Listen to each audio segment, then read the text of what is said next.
What is up, everyone? Welcome back to another Wilder video. For today's video, we are doing a quick overview of the balance changes for patch 3.2c, which according to the official Wilder accounts will be coming out sometime next week. So first up, we got champion buff. So the first champ getting a buff here is Brand. So his first ability, Seer Stun Duration, is getting increased by 0.25 seconds. So Brand is virtually gonna be the same. I mean, 0.25 seconds, some of you guys might feel it, some of you guys might not, but at the end of the day, the rest of his kit is not getting nerfed or buffed, so some of you guys will literally not feel a difference, to be completely honest. But even then, this is already putting his stun closer to 2 seconds, so it's still a bit of a long stun. So yeah, do keep an eye on that. Next up, we got Fizz. His first ability, Urchin Strike, the base damage is getting increased. So levels 1 through 4, you're going from 10, 30, 50, 70 to 20, 40, 60, 80. So across the board, you're getting a base damage increase of 40, which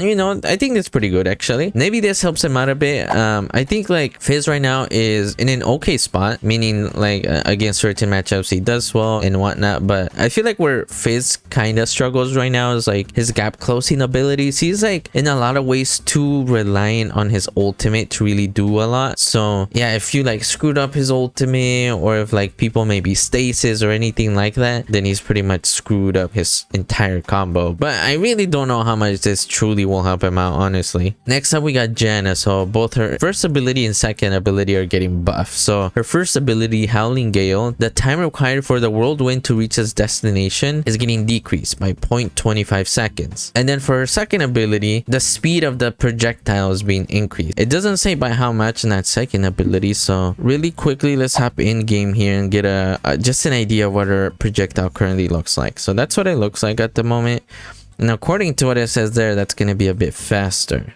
Now her whirlwind time required for the whirlwind to reach this destination is getting increased by 0.25. so if we look here, that's going to be a bit faster, and I agree that that can be a bit slow. In team fights though, that's going to be a bit toxic because, you know, you're not just worrying about the Janna whirlwind, you have other things to worry about. So even right now, that is already toxic in team fights because like you're not paying attention, maybe you're worried about something else.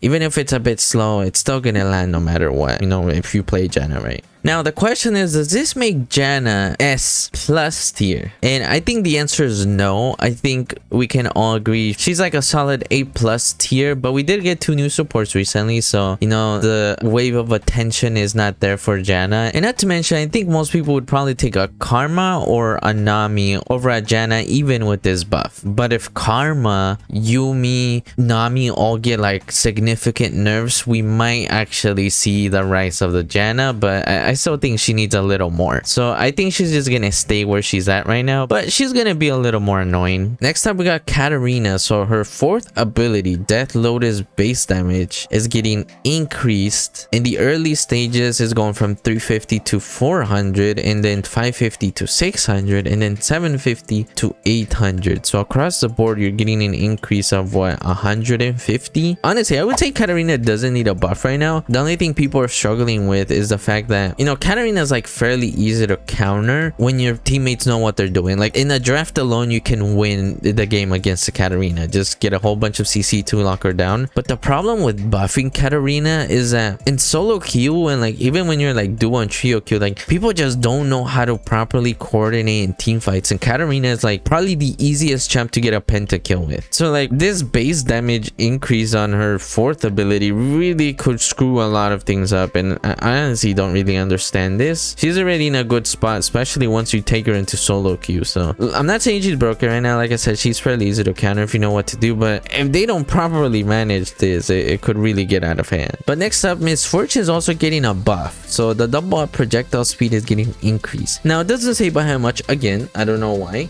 But if we hop in game here, you know, just so I can quickly show you guys the projectile speed on her first ability, this is what we're currently working with, right? This is it. So that's gonna be faster, which means in lane this might be a bit harder to dodge, especially if like Miss Fortune knows what she's doing. If she's like bouncing it off minions every time, like you're just gonna get outpoked fairly easily. Especially if your teammates are potato, they're gonna get messed up really bad by this. But it can be rough for her to play up against, like, for example, supports like Braum can do extremely well against her. Like in a team fight, you just put up the shield and block her entire ultimate and stuff like that. And so in the right situations, she's good, but this is not gonna put her in S+ tier. That's for sure. And then we got a Thrash buff. So the passive is getting increased by 0.5. Now, Thrash is already good.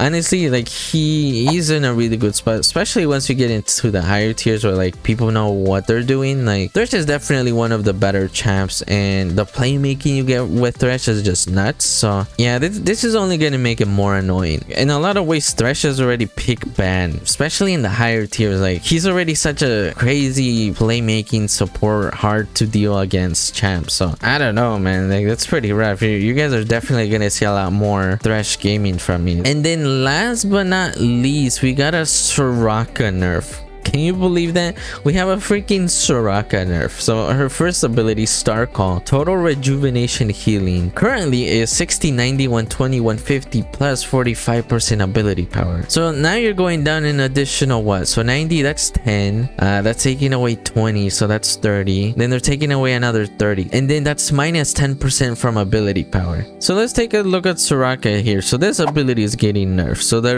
rejuvenation you get from that is getting nerfed. Just across the board, percentage, also per level is getting nerfed, which is freaking like this. I just don't understand this Soraka nerf. Honestly, like she was in a lot of ways just unplayable. She was literally like a second thought before the recent buffs. But this nerf, like you're trying to make her unplayable again. That's really where it's heading. Sure, her healing's still gonna be there and everything, but like it won't matter if her healing is there or not if she can't sustain through the lane in the early phases. But yeah, let me know what you guys think about this first look at patch 3.2c. Not sure when it's coming out, but based on the recent patches, it's either like Wednesday or Thursday in the C region where I'm at. And yeah, if there's any other news, you know, make sure to subscribe because you're gonna hear it here for sure. Thank you guys so much for watching, and I will see you guys in the next video.